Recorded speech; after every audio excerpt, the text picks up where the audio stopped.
Good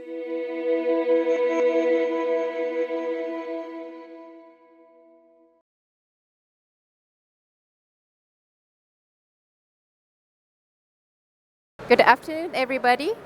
Can you hear me? Perfect. So good afternoon. I'm very happy to welcome you here at our booth talk, which is about the visual quality after the implantation of the Medicontur trifocal IOL in patients with many different various corneal status. I'm very happy to introduce you Dr. Joaquín Fernandez and Dr. Juan Guillermo Ortega. Dr. Fernandez is a member of the elected council of the ESCRS and chairman of the ESCRS Research Committee. And Dr. Ortega is a professor at the ophthalmic section since 1990 and served as the chief ophthalmic service from 1996 to 2008.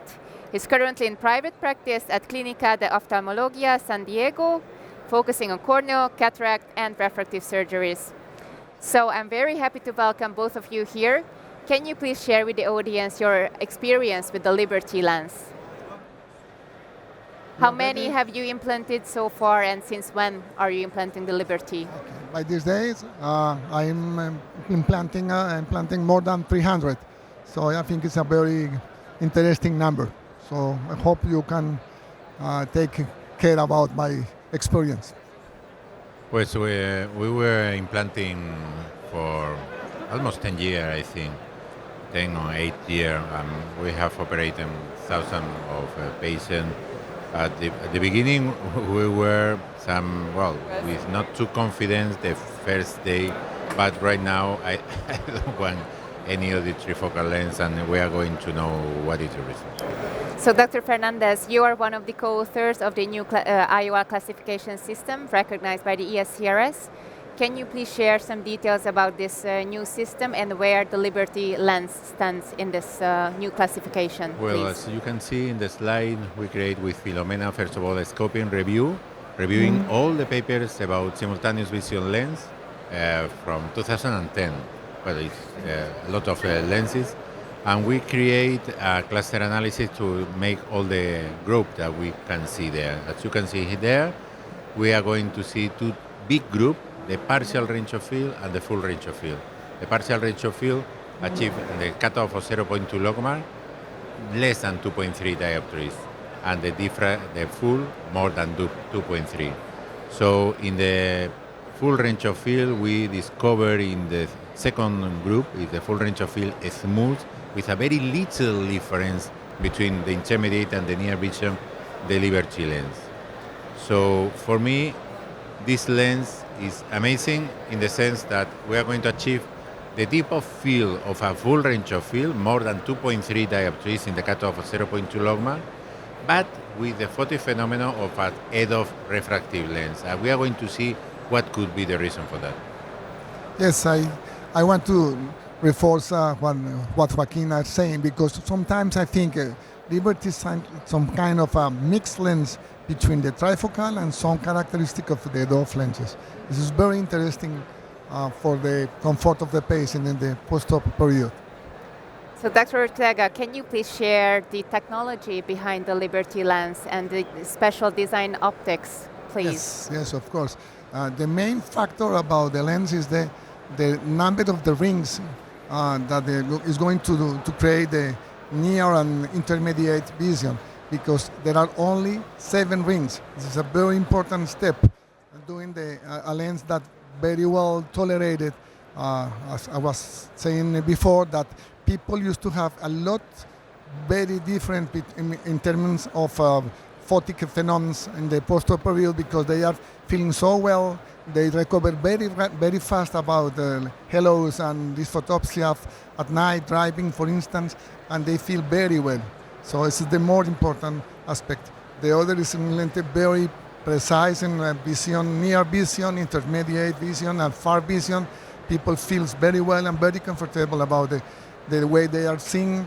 The other part may be less important about the lens, but important in terms of surgery, because it's a preload lens, it's one piece, and it's on a very, very well, very, very friendly material, and they're very well tolerated inside the eye. So you can be confident about the quality of the lens. Dr. Fernandez, the Liberty lens has the elevated phase shift technology. Can you please tell us about what is this technology and how it works? Well, the key of this lens is that mix of technology in between diffractive and refractive lens. If we could see who is managing the slide. We can see the previous slide. Somebody managing The previous slide, the please. previous slide of the optics. This one, excellent. So it's a mixing, as you can see here, it's a mixing of diffractive technology with refractive technology, okay? This is a pattern of bifocality for distant near, only with 7 ring. This is the key. So the area that you are going to have diffractive technology is going to give you the idea of the photic phenomenon. It's only 7 ring, so it's amazing in a pattern of bifocality. But in the center, we have a head of refractive lens achieving the intermediate vision. So for that reason, it's the first lens that achieves all the defocus curve of a trifocal lens with very low photic phenomenon of head of REM. This is the only lens in the market that we have with this mix. For that reason, it's amazing. With very low adverse event in photic phenomenon, we achieve an incredible depth of field. That's it. That's true. Perfectly well described. Thank you so much. So we just heard that the design of the lens causes very low photic phenomena, but still many surgeons stay away from trifocal lenses because being afraid of these light scattering because of the refractive elements of the trifocal lenses. Dr. Ortega, can you please tell us what kind of preoperative measures should be considered when choosing a trifocal lens? Yes, of course. Basically, we have to consider that we are going to implant a complex optic lenses inside an eye. So as much as possible, try to have normal eyes. There are so many factors to consider. I think the more important is the surface of the cornea. It's very important avoid the patients with dry eyes. So severe and can use the lens in the eye to have many complaints and many disturbing phenomena all the time. So it's not a good idea to have that patients. But it's important to have the measure the pupil, the contrast sensitivity, basically because it's important to have a measure in order to obtain an objective measure of the improvement after the surgery. If it's the case, you have to measure the astigmatism as well as precisely as possible. You have to have aids about the exams like pentacam, the biometry with a very good equipment. In my case, I used to have IOL Master 700. Is very good equipment. Used to have a high bar as the normal formulas for calculate the lenses. When I have patients with surgery before or LASIK in any way, I used to consider Higgins suite, with the main clues to obtain good results after the surgery. I used to have Panacea 2 in order to have another measure in order to be sure it's going to be precise the measure of the lens. Very important to have a measure of the macula. I think an OCT of the macula is mandatory if you are considering trifocal lenses anyway. And of course, examine of the endothelium is important to have notice what kind of cornea we are going to have after.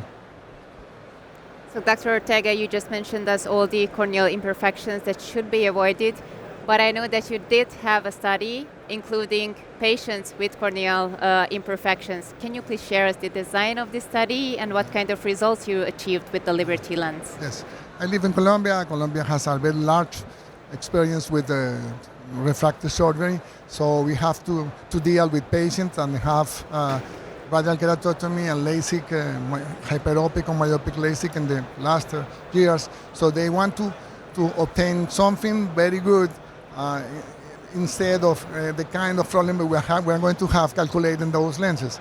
So in my experience, if you have a well-done LASIK surgery, you have a low corneal aberration, you have a good lagrimal function, so you can consider to operate that patient with this kind of lenses. Of course, you have to be prepared to have reoperation if you have some kind of refractive surprises after the surgery. But in my experience, it works very well, very well. So I'm going to show you some cases you can consider how it's happened. In fact, there is one I'm going to see you when I have a refractive surgery. A refractive surprise after the surgery. I did a LASIK after, and the patient was very happy. Can you please get the slides on the screen for the post-LASIK patient? This is a patient. Okay, this is a patient with corona with a very high hyperopia. You can see it's 4 diopters. You can see the result after the surgery is very good. So I think the hyperopic patients are the best candidates for this kind of lenses. They are very happy, they feel very well. So this is a very first case. Next, please. This is a patient with a hyperopic correction long time ago. This have a cataract and this is the refraction. As you see, it's not a great quantity of astigmatism. Look at this. It's almost perfect in astigmatism. When I implant the lens, I obtained that surprise. I have a myopic patient. So, next, please. No, just go back, please. This is the result after the LASIK. So the patient was very happy, very happy. Okay. In fact, I think if you are doing a myopic LASIK and this patient, you are correcting some of the deformity that you have because of the hyperopic LASIK before. So I think this is a good chance to better corneas and better surface. Okay, next. This is a patient with a LASIK myopia, previous myopia. Look at the refraction before, and this is the result after. It's almost the same refraction, but the patient is feeling so well that is very happy. Okay, go ahead. This is the data of my cases. There are more, of course, as always, more women than men. Most of the patients was very well in terms of refraction after the surgery, and vision are very well. When you consider the patient with LASIK, hyperopic LASIK in advance, once again, more women than men. Look at the visions, 20/20 to 20/40 and 80%, 85% of the patients, they are very happy. Sometimes, of course, I will have to do a retouch because of the surprises, but most of them, they are very happy from the instant. In my experience, when you have myopic eyes, the chance of obtaining good results at the first time are very high. So there is almost never have to give one more extra procedure a patient with a myopic LASIK. This is something I can see with the OPD. Look at the refraction inside the pupil in those patients. It's very interesting because they are almost all the time going around the zero. So they are perfectly well in metropic patients. It's very important to have that. And this is different patient with a small pupil. This is the opposite eye. One more time, look at the refraction. It's very precise. I talked before about the contrast sensitivity, and as you can see, look at the improvement after the surgery. So the patients are doing well in terms of visual acuity, and of course, in the feeling, the sensation about how they are doing the things in dark spaces or driving or doing his normal life. Okay. This is one more.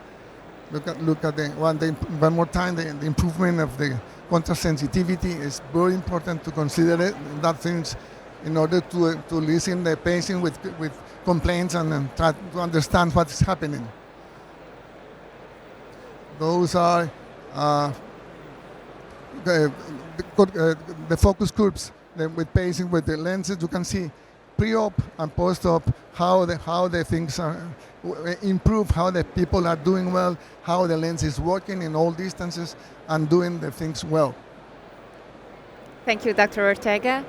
Dr. Fernandez, what do you think? Why does the Liberty lens perform so well even in patients with such conditions, post-LASIK patients, patients with corneal imperfections? The cutoff point for the spherical aberration would be as relative contraindication 0.3 microns, at absolute contraindication 0.5 microns, like any diffractive lens. So we need to take care. But for the mesopic pupil of the patient, not for 6 millimeter measured by the equipment. This is important. So we have a huge area of maneuver to operate on that people. Well, this is the performance is very high. We need to know that in all diffractive technology, we need to have a commitment with the metropy. We need to have less, around 0.5 dioptries of astigmatism or defocus. So this is very important. If we cannot achieve, because our calculation is not as good, we can go to a refractive head of lens, like Elon, that allow you is less dependent to the metropy.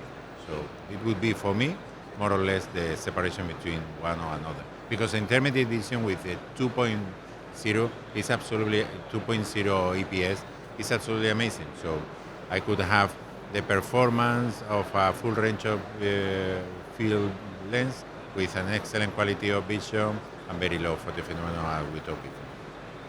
Are there any absolute contraindications where you wouldn't choose a trifocal lens? Pathological eyes, or if you are going to feel that in the next future could have a reduce of visual acuity, of course you cannot implant simultaneous vision lens. Adult, we have the option of the adult lens.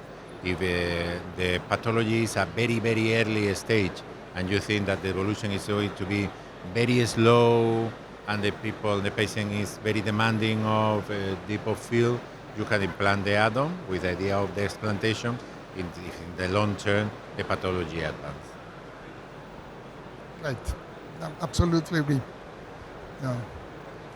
Yes, of course, as I told you before, as much as normal the eye, as much as possible to consider trifocal lenses.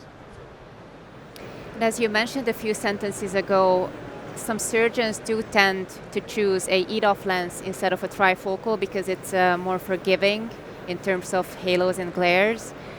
What's your outtake on this? Should surgeons go for the easier way, if I may say, for an EDOF lens, or should they consider the trifocal? What's That's happened with other platforms of trifocality because it has incredible number of rings.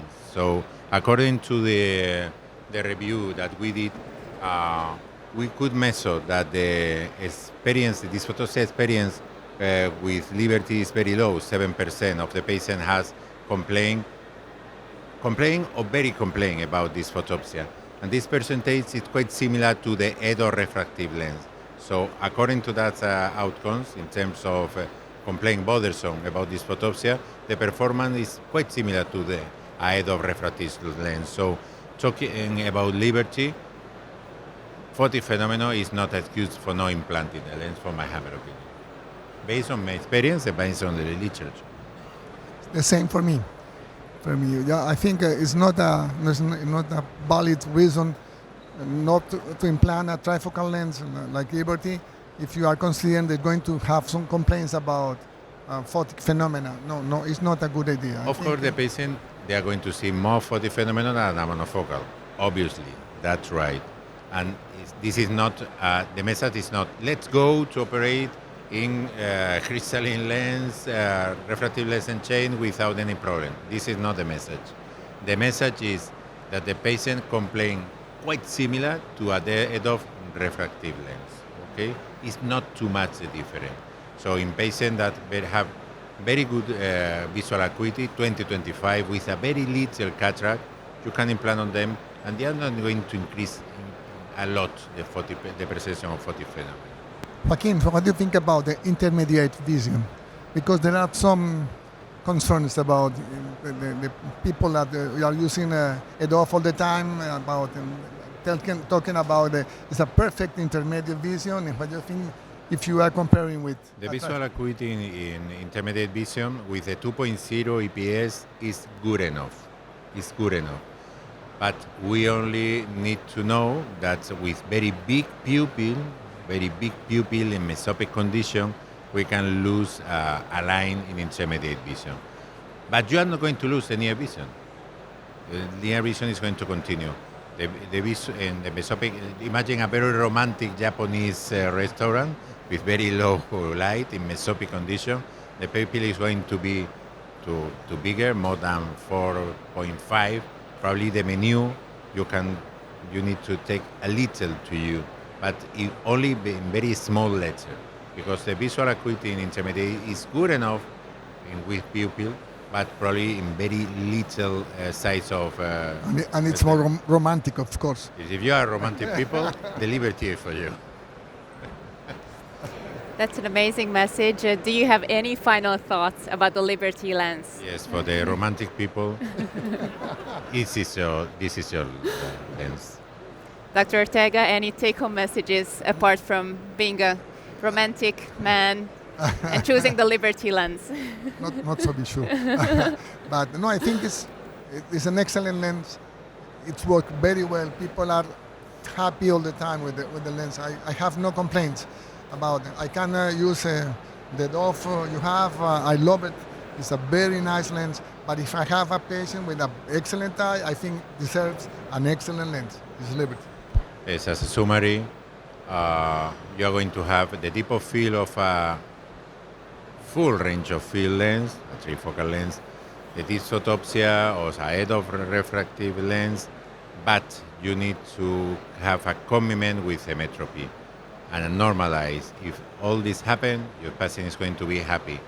But please operate on people with one line or loss because a little cataract. Don't go directly the first day to refractive lesson change in 2020 patients because they are the hardest option. Let's wait until you have passing the landing curve and you have a lot of confidence with the lens. Yes.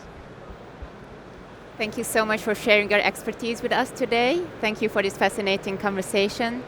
Do we have any questions from the audience? Yes, please. Thank you. One of the concerns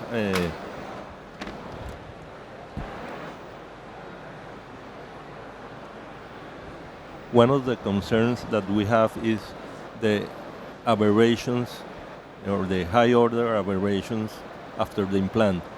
Is it so different with a normal trifocal, like for example Panoptics, or is Panoptics have not published, have not reported any cutoff in the literature according to the high order.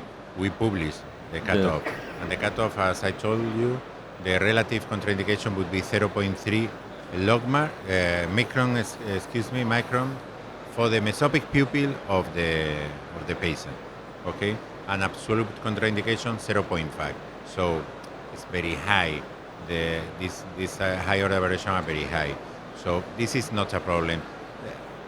For your knowledge, more than 90% of our patients has less of that limit. The fact that it has less rings makes more a better aberrometry. Not necessarily. Not necessarily. It would be less dependent on that because of that. Not necessarily. But we need to read this literature. They didn't report anything about that. We discovered also what could be the performance. We published the performance according to the pupil, according to the high order aberration. We have a lot of evidence around this lens. You have all the red lines according to know what could be the best option, the best patient for that lens. It's reported, it's published. Now we need the other lens to publish something quite similar. In which cases you recommend Elon instead of? If you don't have a very high rate of hemetropy of 0, close to 85%, and you don't have a laser to enhance the treatment, probably this could be a good option. But if you have excellent calculation and you have your laser to enhance the possible refractive mistake, I don't find any excuse to use liberty. In fact, our study with Elon is low, but we have right now one of the best study with a follow-up of 1 year. The lens is amazing. It's quite similar to AVVT. But for me, Liberty is my best simultaneous vision lens, so I don't find the excuse for use another. Maybe one more factor you can consider is the AVI number. And your question about Panoptics or Liberty, this is important factor to consider. As much as higher the AVI number, maybe much better quality of vision. Is it really as important, the AVI number? I personally don't think so, but we don't have evidence enough.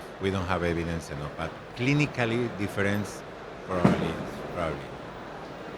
Something like some aspects about looking about for perfection. Yes. If you can have give more quality on the lens, it's important to consider that. But that's true. Yes, one question that usually after myopic LASIK treatments, there is a high amount of spherical aberration happens. When do you choose trifocal? What is the limit to choose the trifocal? Or you were that happy situation that you had patients only with aberration-free treatments previously? You can study the patient and decide how good candidate is for the implant. But maybe Joaquín, there are magic numbers about spherical aberration on the cornea that can be the red line not to cross. So I think if the cornea is good, the ablation is regular, central, there is no so much spherical aberration induced by the surgery, you can consider the lens. This my experience is that, of course. Okay, thanks. And I also saw that it's very at those patients it's very critical to have also very good cylindrical compensation. Yes. Because that's right. Okay, thanks. That's right. Any other questions maybe from the audience? Do you have experience with Liberty in just one eye, in patients that just need it in one eye, and how did it do? It's an excellent question. I really like it because we are beginning overall in younger patients that they have an amazing quality of vision, but they want to improve the depth of field because of the rivalry. If we don't have very dominant eye sensorial, if we have alternative option of denomination, in fact, in my personal point of view, I am corrected with my dominant sensorial eye with a monofocal, with a multifocal in the non-dominant eye. Because of the rivalry, I really think it's an incredible option for these patients that are in between 50 and 60 years old with not too long eye. It could induce retinal detachment. But it would be an excellent option for this type of patient. So much better than creating monovision that could affect too much for the distant vision and create more photic phenomenon. I really think it would be, and we are beginning to do in patients with a not too big eye. It's less than 23 millimeters that are more or less 25% of our patients. That's right. Some more questions maybe? If there's no more questions, then thank you so much for your attendance. I hope you enjoyed our discussion and have a nice end of the day. Thank you. Goodbye. Thank you very much. Thank you. Thank you.